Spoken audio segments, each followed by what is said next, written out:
Aleluia, aleluia, aleluia. Deus é bom. E ainda de pé, eu quero convidar você a abrir comigo a palavra do Senhor. Nós vamos ler Atos dos Apóstolos, capítulo 2, a partir do versículo 42. Seu coração está aberto aí para receber uma palavra? Amém. Nós estamos hoje no nosso segundo encontro, nosso segundo episódio dessa série em obras. Em obras. E eu espero que Deus faça e continue fazendo uma obra na sua vida, na sua família, na vida dessa igreja, em nome de Jesus. E a palavra que Deus tem para nós está aqui, em Atos capítulo 2, a partir do versículo 42. Todos encontraram? Amém? Feche seus olhos mais uma vez.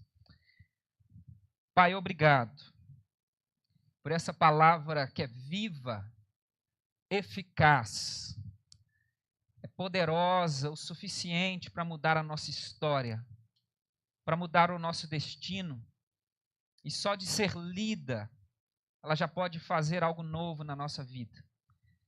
Que sejamos terra boa diante desta semente que está sendo lançada agora, nessa noite, para que saiamos daqui com o nosso coração transformado, aquecido, fortalecido na esperança do Senhor. Em nome de Jesus. Amém. Amém.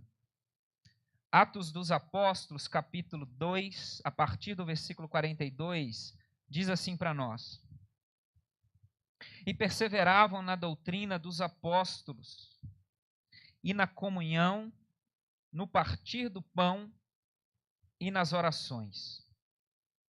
Em cada alma havia temor, e muitos prodígios e sinais eram feitos por meio dos apóstolos. Todos os que criam estavam juntos e tinham tudo em comum.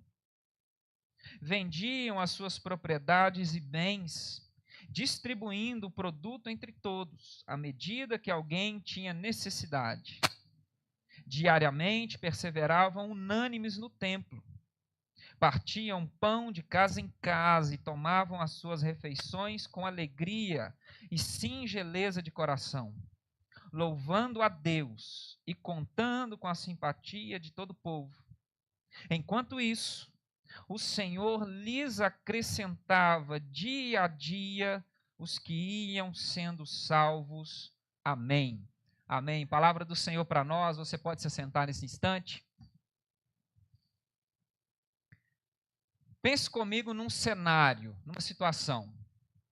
Imagine que por algum motivo, pastora Leide e eu precisássemos deixar o Brasil, ir para um outro país, irmos para o exterior, e por causa desse motivo, desse compromisso, nós precisássemos ficar fora da nossa casa, fora desse convívio que nós temos, por um tempo aí aproximado de 1 ano. Imagine que acontecesse algo inadiável, inegociável, que fizesse com que pastora Leide e eu precisássemos deixar a nossa casa, a nossa vida, o nosso dia a dia e ir para lá. Ficaríamos 1 ano fora aproximadamente. Só que imagine também, é uma hipótese, tá? Imagine também que por causa desse motivo, houvesse uma configuração, acontecesse algo, e o que nós faríamos lá, seja o que for, nós não pudéssemos, de maneira alguma, levar a nossa filha. Precisássemos deixar o país, ficar 1 ano fora, e não pudéssemos levar a Catarina. Ela precisaria ficar aqui. E acrescente ainda nessa hipótese, de que nenhum familiar nosso poderia cuidar dela durante esse tempo. Nós poderíamos, por exemplo, conversar com ela por videoconferência, ver fotos, mandar áudios, mas nós ficaríamos 1 ano fora, sem pisarmos aqui. Voltaríamos 1 ano depois. E a nossa família não poderia cuidar dela. Esse é o cenário. Você consegue imaginar uma coisa dessa? Então, para que pudéssemos ir, seria necessário confiar a Catarina a uma pessoa. ou a um grupo de pessoas, ou a uma família que nós pudéssemos confiar. Então, imagine o cenário, pastora Leide e eu, vamos deixar o país, é hipótese, viu, gente? Vamos deixar o país, 1 ano fora, não poderemos estar aqui, nossa família não pode ajudar, mas nós temos uma filha e por causa do que vamos fazer lá, em hipótese alguma, ela pode ir, ela tem que ficar. Então, nós temos agora o desafio de deixar a Catarina por 1 ano nas mãos de uma pessoa, de uma família, de um grupo. Não tem negociação, nós precisamos ir. Esse é o cenário. Imagine, primeiro, o nosso coração, a nossa dificuldade, o nosso drama, mas pense comigo agora, porque a gente vai, tá? No cenário aqui, nós vamos, está tudo certo, não tem jeito, nós vamos. A Catarina vai ficar por 1 ano aqui e nós vamos ficar 1 ano lá. Pense vocês, pense. Que tipo de pessoa, que tipo de família, que tipo de grupo nós escolheríamos, pastora Leide e eu, escolheríamos para confiar a nossa filha por 1 ano. 1 ano. Sabendo que, por exemplo, ela na fase que ela está, 3 anos, o seu caráter ainda está em formação, a sua identidade ainda está em formação. Passará um ano, muitas coisas serão diferentes, nós encontraremos uma outra filha. Valores serão passados para ela, a segurança dela está em risco, porque nesse tempo ela pode ser abusada. Muita coisa pode acontecer, ela pode ser desnutrida, ela pode ter a sua fé deturpada, a sua segurança, tantas coisas. Imagine nós lá do outro lado, podendo vê-la, mas não podendo cuidar dela. A gente pode, talvez, intervir e sabendo de que, sei lá, aconteceu alguma coisa, a gente pode acionar alguém e tirá-la das mãos dessas pessoas e mandar para outras, mas nós não podemos vir e tomá-la, vai ficar 1 ano fora. Então pense vocês, que tipo de pessoa nós escolheríamos para confiar a nossa filha? Estamos te entregando aqui a Catarina, ela vai ficar 1 ano na sua mão. Daqui 1 ano eu volto para pegar a minha filha. Está na mão de vocês a minha filha. Ficarei 1 ano fora, eu vou acompanhá-la à distância. Daqui 1 ano eu volto. Por favor, cuide dela como se fosse sua filha. Não posso, estarei ausente. Cuide dela. Há várias coisas que envolvem isso. Então imagine que tipo de pessoas, que perfil, quais seriam as nossas exigências para a gente escolher confiar a nossa filha nas mãos de alguém e ficar 1 ano fora. Pode parecer bizarro, pode parecer estranho, mas espiritualmente falando, é isso que está acontecendo no mundo. Em que aspecto? Perceba o que está acontecendo aqui em Atos dos Apóstolos. Esse cenário que eu descrevi para você pode parecer bizarro na nossa vida natural, mas é exatamente isso que Deus está fazendo conosco e através de nós. Veja o que está acontecendo em Atos dos Apóstolos. Perceba o que está acontecendo aqui. Atos dos Apóstolos é a narrativa do nascimento da igreja. É a igreja dando continuidade ao propósito começado por Jesus. Falamos disso na semana passada. Nós estamos envolvidos numa obra que tem um grande propósito. Qual é o propósito dessa obra na qual estamos inseridos? Deus amou o mundo de tal maneira. Estávamos todos nós sepultados no nosso pecado. Então Deus nos amou e decidiu por Ele mesmo. A iniciativa dele, o seu amor veio sobre nós e o que Ele fez? Decidiu salvar o mundo. No mundo de trevas, de escuridão, de cegueira, Deus decidiu mostrar o seu rosto para o mundo. Vou me revelar ao mundo. E de que forma Deus faz isso? Ele envia o seu Filho Jesus. E na pessoa, na obra, nas palavras, no seu jeito de viver, o rosto de Deus foi manifestado. A pessoa de Jesus mostrou o rosto de Deus no mundo. falava-se tudo a respeito de Deus. Pensava-se várias coisas, vários grupos, vários partidos, várias teologias, várias interpretações, vários jeitos de pensar Deus, vários partidos religiosos. Jesus então veio e disse: o meu rosto é o rosto do Pai. Quem vê a mim, vê o Pai, porque eu e o Pai somos um. Então Jesus veio e manifestou como amando. Deus amou, enviou Jesus, e o que ele fez? Amou os seus, nos amou até o fim e deu a sua própria vida por amor a nós, para que a vida de Deus, por meio dele, nos alcançasse.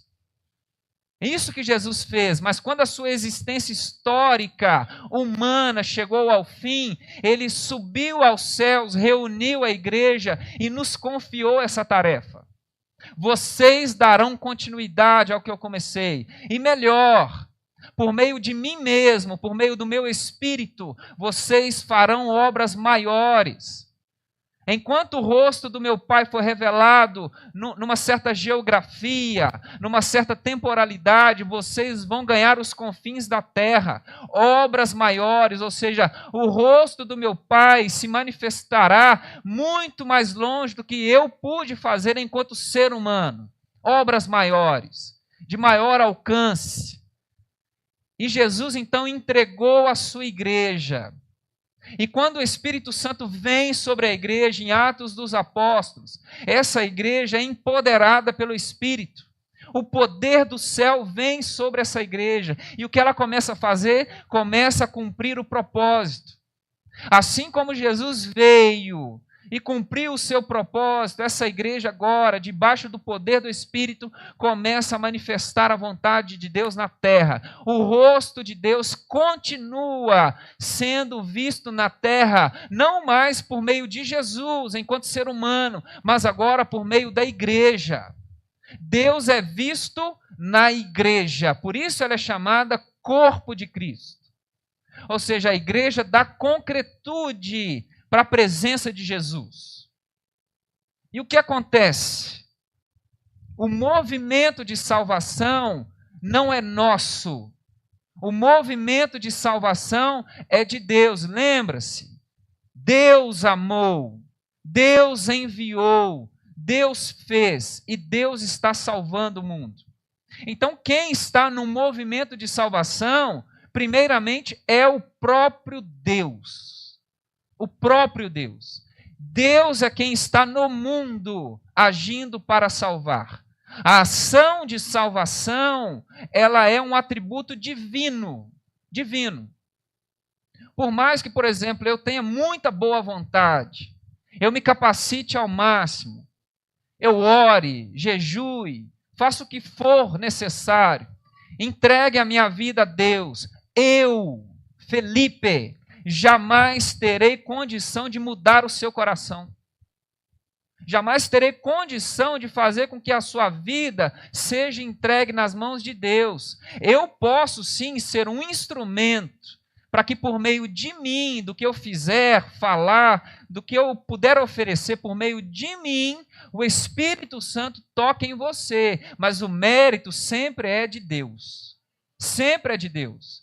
É o Espírito Santo que toca o coração. É o Espírito Santo que converte o ser humano. Por isso aparece aqui, no último versículo que nós lemos, no versículo 47, uma realidade muito importante que nós precisamos tomar consciência. Diante desse mover do Espírito por meio da igreja, Lucas vai dizer para nós algo importante. Enquanto a igreja vivia, enquanto a igreja existia, enquanto a igreja se reunia e fazia o que lhe competia, enquanto isso, Deus, preste atenção nisso, Deus, não os apóstolos, os líderes, as técnicas, os programas, as agendas, Deus acrescentava naquela comunidade, dia a dia, os que iam sendo salvos. Então você percebe, Deus do céu invade a terra e começa, por meio de todo tipo de instrumento, de ferramentas, de jeitos, ele começa a salvar. Deus vai ganhando o mundo, vai tirando pessoas do inferno, vai restaurando as pessoas, vai despertando as pessoas, vai levantando, vai resgatando, vai curando, vai levantando, vai derrotando o inferno, e as pessoas vão sendo regeneradas, os olhos vão se abrindo, vida vai brotando, vales de ossos secos vão sendo restaurados, vida vai brotando, e o que Deus faz? Deus então pega essas pessoas que Ele... Lembre-se disso, Deus está salvando, e o que Ele faz? Ele confia, preste atenção nisso, Deus confia os que Ele está salvando aquela comunidade. Então essa historinha que eu contei, parece bizarra, mas é isso que Deus está fazendo. As pessoas estão mortas, enterradas no pecado, condenadas ao inferno. Deus vai então e gera vida. Deus vai então e quebra o inferno, quebra os grilhões, quebra as cadeias, gera vida, ressuscita essas pessoas e elas nascem de novo. Nascem de novo. A vida brota novamente. Então elas estão agora numa nova experiência. Nós metodistas chamamos essa experiência de novo nascimento. Uma expressão inspirada lá na experiência de Nicodemos, no diálogo que Jesus tem com Nicodemos. Quem não nascer de novo, quem não nascer da água do Espírito, ou seja, quem não for levantado do pecado pelo Espírito, jamais vivenciará a dimensão do reino de Deus. E é isso que Deus está fazendo, não nós, Deus. Esse é um atributo divino. De novo, eu posso ser um instrumento, você pode ser um instrumento, mas quem está agindo é Deus. De nada adianta a minha retórica, a minha técnica, a sua habilidade, de nada adianta, nada. Todas as nossas habilidades que nós usamos na igreja, no dia a dia da igreja da missão, todas elas são usadas lá fora, para todo tipo de coisa. Lá fora você encontra pessoas extremamente habilidosas na arte de falar. Extremamente habilidosas. Músicos, encontramos lá fora. Recepção, vai em grandes eventos. Ornamentação, vai em grandes eventos. Tudo que nós usamos aqui, o mundo também usa lá fora. Tudo. Qual é a diferença? É para quem usamos, por que usamos. Mas é Ele que está fazendo. Então, uma vez que essas pessoas nascem de novo, lembrem-se da minha historinha. É como se essas pessoas fossem bebês. Como Catarina. Como eu disse, imagine o meu possível drama. Porque a minha filha ainda está nesse período chamado de desfraude. Ela precisa de mim e da mãe para limpá-la. Tem noção disso? Eu deixar um estranho manipular a minha filha, tirar a fralda dela, eu a quilômetros de distância. A minha filha depende de mim para comer. Depende de mim para sobreviver, para tomar banho. Ela não sabe avaliar o que lhe faz mal. Quem é arriscado, quem não é, quem é perigo, quem não é, ela não sabe. Muito da sua vida ainda depende de mim e da mãe. E quando uma pessoa nasce de novo, ela é como um bebê. Estava debaixo das garras do inferno. Não conhece nada do mundo espiritual, dessa nova vida com Cristo. E aí ela nasce de novo, e o que Deus faz? Atos está dizendo para nós, Deus pega essas pessoas que estão, preste atenção nisso, estão sendo salvas. Ele começa um processo.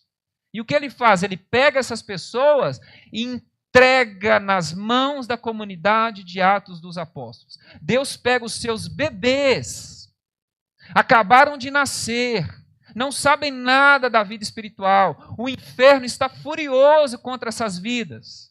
Quer de volta, vai lutar até o fim para tê-las de volta. Deus então entrega nas mãos de Atos. Para quê? Para que Atos cuide dessas pessoas. Sabe por quê? Daqui a um tempo, o Pai virá buscar essas pequenas vidas. O Pai pedirá conta dessas vidas. Daqui a um tempo, todas essas vidas, todos nós estaremos diante dele para prestar conta. Então visualiza, nasceu. O que Deus faz? Atos. Cuida para mim. São meus. Cuida para mim. Cuida. E a grande pergunta que a gente precisa se fazer aqui nessa noite é: o que aquela comunidade tinha? Como aquela comunidade vivia? Qual era o perfil daquela comunidade que fez com que Deus tivesse tranquilidade de confiar a ela os que Ele está salvando? Então, de novo, Deus está salvando. Pessoas estão nascendo de novo. Então, Ele pega e entrega. Está aqui Atos. Por que Deus fez isso? Por que Deus colocou os seus pequenos nas mãos daquela comunidade? E quando a gente olha para a descrição da igreja de Atos dos Apóstolos, a gente começa a entender por que aquela igreja foi vista por Deus, como uma comunidade confiável a ponto de Ele entregar os seus pequenos nas mãos daquela comunidade. De novo, Ele está acrescentando. Como é que essa comunidade vivia? Ela tem algumas características.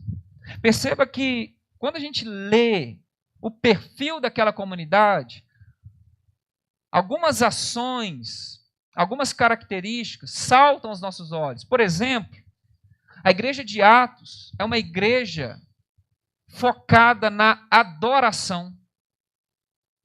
É uma igreja que promove adoração. É uma igreja que vai dizer para nós que ela persevera diariamente no templo. Ela louva a Deus. Em cada alma daquela comunidade encontra-se temor. Sabe o que isso significa? Que a igreja de Atos dos Apóstolos é uma igreja que promove a adoração. Quando as pessoas entravam naquela igreja, conviviam com as pessoas daquela igreja, as pessoas poderiam perceber algo interessante. Há temor nessa igreja. O que significa temor? Temor é o receio de que você faça algo fora da vontade de Deus. É um desejo que te consome, a fim de que você faça tudo conforme a vontade de Deus. Isso é temor. Eu não quero pisar fora. Sabe por quê? Porque ser um adorador é ter Deus no centro da sua vida. É você ter uma experiência, o adorador tem a experiência de cada dia mais se aproximar da vontade de Deus. Ele vai saindo de si e vai caminhando para a vontade de Deus. Por isso é uma igreja que valoriza a celebração, os momentos de culto. Por quê? Porque são os espaços em que a gente pode experimentar a presença de Deus. Então é uma igreja adoradora. As pessoas que estão ali estão promovendo essa experiência, que não tem a ver com música. Podemos adorar com música? Podemos. Mas o que está dizendo aqui é que essa experiência da adoração faz com que nós vivamos de um jeito que há receio no coração de não fazermos as coisas como Deus quer. Porque Deus é o centro. Nós vamos nos aproximando de Deus. Por exemplo, é uma igreja forte na comunhão. Partiam pão de casa em casa. Estavam todos juntos, oravam juntos, perseveravam juntos, celebravam. É uma igreja que prestava atenção nas pessoas, se conectava às pessoas. Diferente, por exemplo, de uma festa, de um show, de um estádio, que você não necessariamente conhece as pessoas que estão perto, mas você vai lá, se junta. Vários indivíduos dividem o mesmo espaço por um tempo. Acabou o evento, acabou o consumo, acabou a festa, o show, o evento, acabou. Cada um vai para sua casa. Mas a comunidade de Atos vivia de um jeito que olhava para cada um que pertencia à comunidade como parte do corpo. Corpo. Não é um frequentador, é membro. É membro do corpo.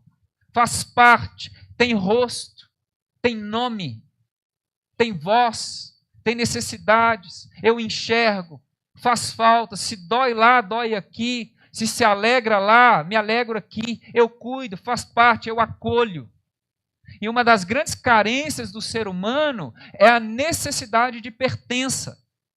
Quantas pessoas estão inseridas em grupos que só lhe fazem mal, praticam todo tipo de atrocidade, a sua vida está definhando, mas sabe por quê? Porque nesses grupos, completamente distorcidos para nós, dá a essas pessoas um senso de pertença. Para esse grupo, eu sou importante. Eu sou importante. É uma igreja focada na comunhão. É uma igreja que interage. É uma coisa só. Entrou para dentro dela, faz parte, é nosso, é corpo. A gente cuida, a gente ampara, a gente acolhe. Todos são bem-vindos, nós vamos acolhendo. Uma igreja acolhedora. Por exemplo, o que Deus vê nessa comunidade? É uma igreja ministerialmente forte. Ministerialmente forte.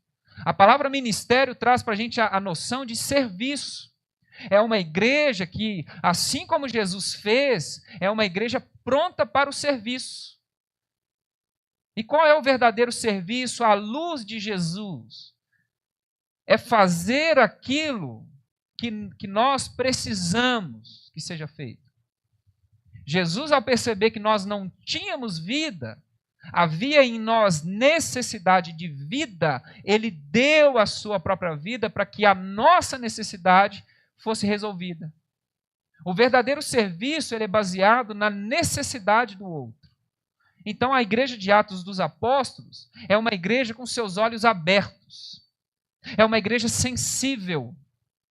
Perceba que há pessoas na comunidade, por exemplo, que estão lá adorando a Deus, tendo uma experiência espiritual, mas algumas pessoas da comunidade, como nós vamos ver, por exemplo, no capítulo 6, não têm o que comer. Então a igreja está lá, com as suas mãos estendidas, adorando, mas ao mesmo tempo ela para essa adoração cultica e vai adorar a Deus como? Provendo comida para as pessoas. Suprindo uma necessidade. Então é uma igreja que está com o olho no trono, mas está com o olho na necessidade da comunidade. E as necessidades das pessoas, dentro e fora da igreja, é o que faz a igreja se mover. Porque assim como Jesus desceu do céu para alimentar a nossa necessidade, nós como igreja devemos ter os nossos olhos abertos do que as pessoas precisam. As pessoas que entram por aquelas portas, as pessoas que moram perto de nós, a nossa localidade, o Barreiro, quais são as necessidades que nós temos diante de nós? Quais são? Então, Atos é uma igreja extremamente espiritual, mas ela está com os olhos atentos. Então, ela é uma igreja ministerialmente forte. Sabe por quê? Porque ela atende à necessidade. Pausa. Não estou falando de capricho, mimo e birrinha. Necessidade. É uma igreja que está atenta. Ela percebe, então ela se organiza de acordo com a necessidade. Sabe por quê? Porque tudo que nos envolve e nos faz mal, Deus se importa. Deus se importa. Então, se há algo em qualquer dimensão da sua vida que está tomando a sua paz, está roubando a sua paz, roubando a vida, saiba que Deus se importa. Porque é essa vida e vida abundante. A vida que Deus tem para nós é uma vida abundante. Ela deve tocar todas as dimensões da nossa história. Todas. Todas. Então essa ideia de que aceitei a Jesus, aguenta firme, toca o barco, fecha os olhos, porque um dia ele vai voltar e vai acabar com tudo. Jesus não concordaria com você. Não concordaria. Senão ele não tinha dado pão para as pessoas. Curado certas doenças. Fica tranquilo, daqui a pouco eu volto mesmo. Aguenta um pouquinho mais. Há necessidades que nós desconsideramos, mas Deus não. Deus não. Uma igreja ministerialmente forte. Por exemplo, por que Deus entrega os seus pequenos a essa comunidade? Porque Atos dos Apóstolos é uma igreja focada na evangelização. Evangelização. O que você faria, por exemplo, se você descobrisse a cura do câncer, a cura para o Alzheimer, a cura para o mal de Parkinson, por exemplo? Algumas doenças complicadas que nós temos. O que você faria? O que você faria? Provavelmente, nem que seja para você ficar rico, você divulgaria. Você contaria para todo mundo. Para todo mundo. Se a gente vê isso dos charlatões aí, imagine se a gente descobrisse de verdade. Nós contaríamos para todo mundo. Descobrir a cura do câncer, do Alzheimer, do mal de Parkinson e por aí vai. Por exemplo, pessoas que estão hoje em condições de tetraplégicos, paralíticos, conseguir um tratamento que restaura. Imagine, as pessoas podendo se levantar de cadeira de roda, retomar a vida, superando doenças que estão destruindo a nossa existência. O que você faria? Talvez você não tenha a cura de doenças assim, mas você tem a cura para a principal doença que assola o nosso mundo. A cura para o pecado. A cura para a morte eterna. Você tem a cura. Você sabe qual é a cura. Você sabe o que pode fazer com que uma pessoa, apesar das suas calamidades, limitações, deficiências, até mesmo físicas, financeiras, sociais, mas que ela viva para a eternidade. Você sabe a cura. Há algo destruindo a nossa vida e que vai destruí-la para sempre. Mas você sabe a cura. Nós não precisamos morrer a morte, a segunda morte. Nós não precisamos. Você sabe a cura. E o que nós fazemos às vezes? Ficamos quietos, constrangidos, envergonhados, calados. E o que Atos dos Apóstolos faz? Eles saem mundo afora, até debaixo de perseguição, falando do que eles agora não podem não falar mais.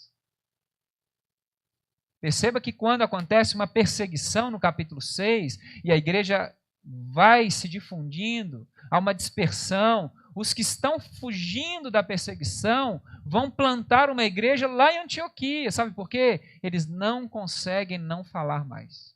Não dá. Não dá. Não dá para eu ver uma pessoa indo para o inferno e ficar quieto. Não dá. Não dá.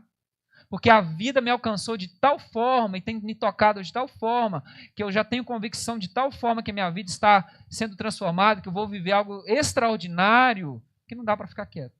Não dá. Nas oportunidades que eu tenho, não dá para ficar quieto. E quando a gente fala de evangelização, não estou falando daquela imagem clássica de alguém em pé, numa praça pública, com o microfone na mão, pregando, ou dentro de um ônibus. Eu estou falando de você na mesa do café, conversando com alguém e partilhando da vida que está na sua vida. Estou falando de você lá no seu trabalho, enquanto você está fazendo uma fotocópia lá, fechando algo com relatório, fazendo um projeto, você está compartilhando do amor de Deus na sua vida. Você está na faculdade fazendo um trabalho e você está partilhando. É disso que eu estou falando. A vida transbordando. Enquanto você está vivendo, a vida de Deus vai pulsando em você. É disso. E por fim, é uma igreja forte em discipulado. É uma igreja que perseverava na doutrina dos apóstolos. É uma igreja que ajudava as pessoas que iam chegando a alcançar maturidade. As pessoas vão chegando, talvez extasiadas com a primeira experiência. O que essa comunidade faz? Persevera na doutrina dos apóstolos. A fim de quê? A fim de que elas possam ir crescendo. E cada dia mais elas deixem de ser parecidas com um filho do inferno, que é a nossa condição natural, são os filhos do inferno, condenados ao inferno, e passemos a ser parecidos com o Filho de Deus. É esse o processo. E a igreja vai ajudando, trabalhando, se dedicando para que as pessoas que chegam lá, ainda inocentes, imaturas, com as suas imperfeições, cheias de machucados, de vícios, cheias ainda de pecado, nós acolhemos, abraçamos essas pessoas espiritualmente sujas, deturpadas, e nós vamos com elas do nosso lado, fazendo com que dia a dia elas deixem de ser parecidas com quem são e se tornem parecidas com Jesus. Esse é o objetivo. Então é uma igreja que está focada na adoração, na comunhão, no ministério, na evangelização e no discipulado. Então, quando Deus olha para essa comunidade, o que Deus vê? Uma igreja que segue fundamentos, que segue um projeto. E aí, quando Deus olha para esse perfil de comunidade, ele tem tranquilidade de fazer o quê? Pega os seus bebês, os seus pequenos, e os entrega em Atos dos Apóstolos. Sabe por quê? Porque ele sabe que os seus bebês estarão prontos, maduros, preparados e diante dele um dia para viverem para a eternidade. Então Deus vai e confia. Atos dos Apóstolos. E aí eu me faço uma pergunta. Eu convivo com todo tipo de gente. Pastor transita em todo espaço que você imaginar. Convivo com pessoas que eu jamais, preste atenção nisso, jamais deixaria Catarina nas mãos dessa pessoa, nem que seja 10 segundos fora dos meus olhos. Nem para ir no banheiro eu deixaria ela. Eu não iria no banheiro se só tivesse essa pessoa. E eu tivesse que deixar a minha filha com essa pessoa 10 segundos. Eu não faria isso. Eu faço na calça, mas eu não vou no banheiro. E não deixo com essa pessoa. Sabe por quê? Eu não confio. Eu não confio. É uma pessoa que eu acho, pelo menos na minha avaliação enquanto pai, humano, limitado que sou, que não é uma pessoa a quem eu devo confiar a minha filha, que é o meu bem maior. Não confio. Imagine se eu for para fora do país. Jamais. Perceba, eu não vejo o coração, eu não sei das intenções, não sei do passado, não sei do futuro, não sei da história da pessoa. São as minhas impressões numa convivência superficial.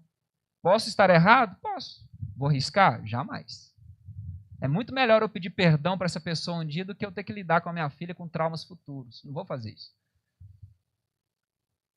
Avaliação do Felipe, limitado, inexperiente, pai de uma filhinha só, corujão, né?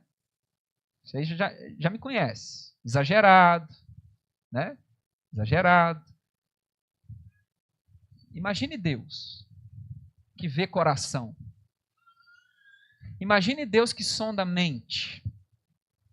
Imagine Deus que passa, que criou todos nós. Que sabe o que pulsa no nosso coração, os nossos interesses. Imagine Deus do céu olhando para nós. Vamos pensar em nós aqui, Metodista do Barreiro. Imagine Deus olhando para o coração nosso aqui enquanto igreja. Deus tem tranquilidade de nos confiar pessoas? Seja sincero, pense.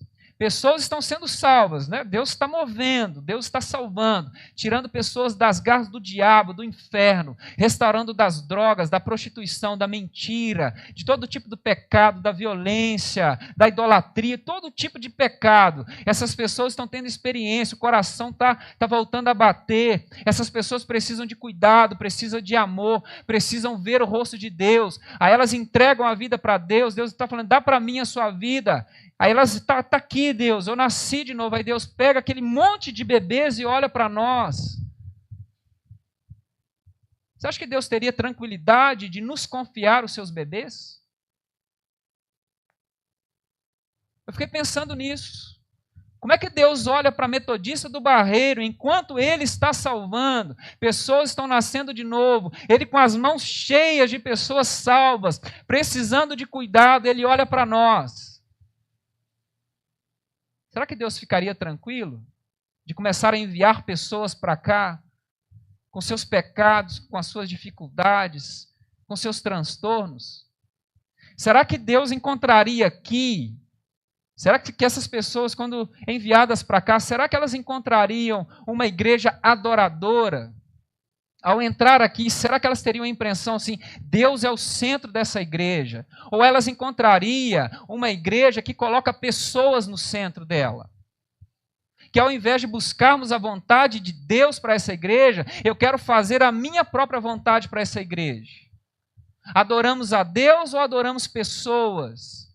Ficamos negociando para desfazer os biquinhos, as chainhas, as chateações. Encontraríamos que tipo de igreja? Encontraríamos comunhão, acolhida. Qualquer um que entra por essas portas se torna da família, porque se nasceu de novo, está experimentando Deus, é meu irmão, não interessa como chegou, porque eu era assim também. Ao pisar aqui eu vou acolher porque é meu irmão. Ou eu não estou nem aí, eu já tenho os meus aqui, estou fechadinho aqui. Não sei nem o nome. Não sei nem o nome. Confesso para você que eu passei vergonha aqui, sabe por quê? Na minha ânsia de conhecer todo mundo, perguntei para algumas pessoas, quem que é fulano? Fulano? Ah, pastor, não sei não, é visitante. Aí quando eu cheguei lá, seja bem-vinda e tal. Não, pastor, eu sou membro aqui tem 4 anos. Imagina a minha cara. Eu dando boas-vindas para um membro de 4 anos, e um membro mais antigo nem sabia o nome. Estava aqui, e eu fiz isso depois de quase 2 meses, dominicalmente. A pessoa que eu fui perguntar, não sei, é visitante. Não, tem 4 anos, pastor, que eu sou membro aqui. Imagina a minha cara de vergonha. Imagine. Será que se as pessoas entrarem aqui, encontrarão uma igreja serva, atenta na necessidade das pessoas? Ou encontraremos pessoas mais preocupadas com seus próprios interesses? Ao invés de olhar para a necessidade da igreja, das pessoas, estão mais preocupadas se as coisas sairão do meu jeitinho. Se não for eu, não ajudo. Se não for eu, não faço. Se não for assim, eu não contribuo, não participo. O que nós encontraríamos aqui? Se essas pessoas entrassem aqui, elas encontrariam uma igreja que, quando acaba o culto, elas saem falando do amor de Deus, propagando o evangelho, testemunhando do que Deus está fazendo, ou elas vão nos ver falando mal da vida dos outros? Se elas forem lanchar com a gente depois do culto, elas vão ouvir que culto maravilhoso, que evangelho, você viu aquela coisa maravilhosa, eu estou precisando corrigir isso, Deus está falando comigo. Ou ela vai ouvir, você viu a fulano? Você viu o Beltrano? Está sabendo disso? Está sabendo daquilo?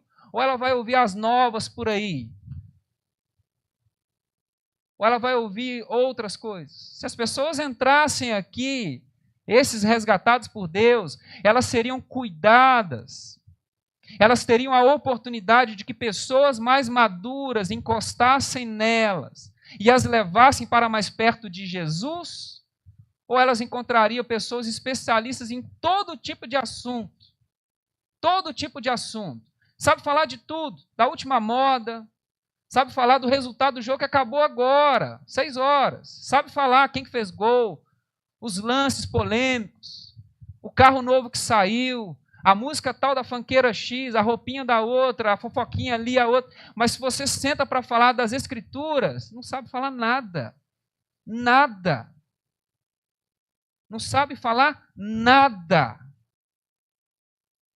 Se você pedir para fazer uma reflexão numa reunião, está aqui dentro há 30 anos, não sai nada, mas pede para falar da vida do outro, sabe tudo. Tudo. Tudo. Se Deus enviasse essas pessoas para cá, elas experimentariam essa caminhada de maturidade ou elas se tornariam piores do que quando entraram aqui? Porque lá fora são pecadoras, escancaradas, eu sou pecador mesmo. Ou elas entrariam aqui e ganhariam uma roupinha de santo e passariam a viver na hipocrisia. Eu aprendo a falar como crente, vestir como crente, usar o cabelinho de crente, pode isso, não pode aquilo, mas o meu coração continua podre. Podre. podre? É a grande pergunta que a gente tem que se fazer. Sabe por quê? Porque está escancarado aqui um projeto de igreja. Fundamentos para uma igreja. Jesus está dizendo para nós que há uma obra acontecendo aqui. Há uma obra de salvação. E como nós vamos participar disso? Se seguimos o projeto. Que projeto? Se formos uma igreja que intencionalmente se gasta para promover adoração, Deus no centro. Se gasta para promover comunhão, as pessoas são importantes. Se gasta para viver em ministério, estamos aqui para servir. Se gasta para viver na evangelização, nós vamos falar do amor de Deus para todo mundo. E se gasta no discipulado. Se fizermos isso, seguimos esses fundamentos, obedecemos aquela planta, aquele projeto, os traços que Deus já colocou, sabe o que vai acontecer? Deus vai olhar do céu e vai dizer assim: toma, Barreiro, toma, cuida, porque eu sei que vocês cuidam. Eu sei que os meus filhos serão amparados. E sabe o que vai acontecer? Daqui a pouco Deus vai dizer assim: toma, Barreiro, segura mais aí. Segura mais. Deus, a gente não está dando conta, fica tranquilo, a obra é minha, não é? Eu banco. O que você está precisando? Dinheiro? Eu banco. Gente, eu levanto. Espaço, eu abro. E sabe o que vai acontecer se nós continuarmos no projeto? Toma, Barreiro, vai mais aí uma leva. Vai mais uma leva, vai mais uma leva. Sabe o que vai acontecer? Nós teremos o que Deus espera que toda a igreja tenha: crescimento. Sabe por quê? Porque Ele deseja salvar o mundo. O mundo. Deus não vai descansar enquanto Ele não alcançar o mundo. Nós estamos falando de uma obra que vai perpetuar para a eternidade. E por isso nós devemos entender que projeto de igreja nós estamos edificando. Que tipo de igreja nós estamos construindo? O projeto está aqui. Para que Deus acrescente no nosso meio os que Ele está salvando. E eu quero fazer parte disso. E sabe o que mais? Eu vou ver isso acontecendo aqui. Eu vou ver isso acontecendo aqui, porque eu sei que Barreiro vai ser uma igreja adoradora. Vai ser uma igreja da comunhão. Barreiro vai ser uma igreja que serve com o coração. Barreiro vai ser uma igreja evangelizadora. E Barreiro vai ser uma igreja discipuladora para a honra e glória do Senhor Jesus. Aleluia! Se coloque de pé. Se coloque de pé. Aleluia! Aleluia! Aleluia!